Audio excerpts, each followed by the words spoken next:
My name is Shrey Thakkar, and I would really like to recommend the San Diego History Center, which you can find in the beautiful Balboa Park, a few minutes driving north from here.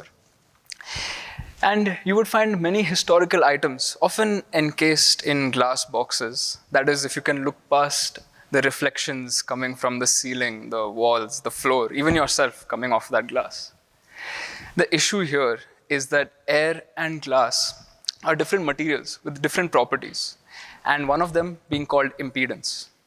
The impedance mismatch between air and glass determines how much of the falling light is reflected back at you.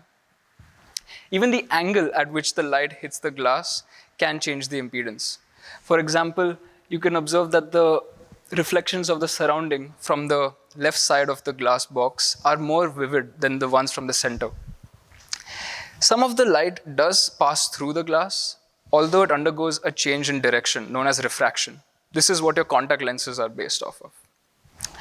Let's look further into the picture at the striking gold necklace.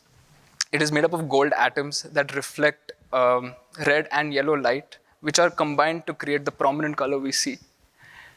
If, against the advice of your financial advisor, we chop up some gold into tiny pieces and mix it into glass evenly, we would find some red-stained glass that filters out all light except red light, unlike what we've seen from gold or glass. So, the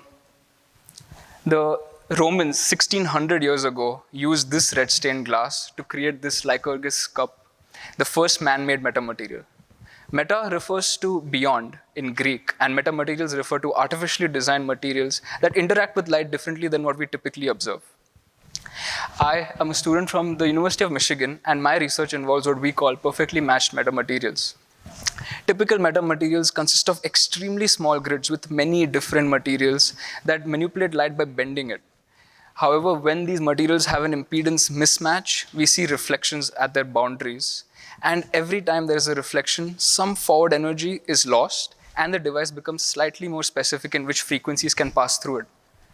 For example, the light through a red-stained glass is usually dim and also only red. Perfectly matched metamaterials have zero reflections within them and therefore promise to reduce loss and increase the range of operating frequencies. The materials that make up these devices are perfectly matched at all angles of light, and therefore manipulate light just by refracting or bending them with zero reflection.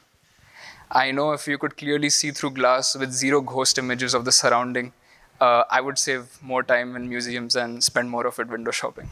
Thank you.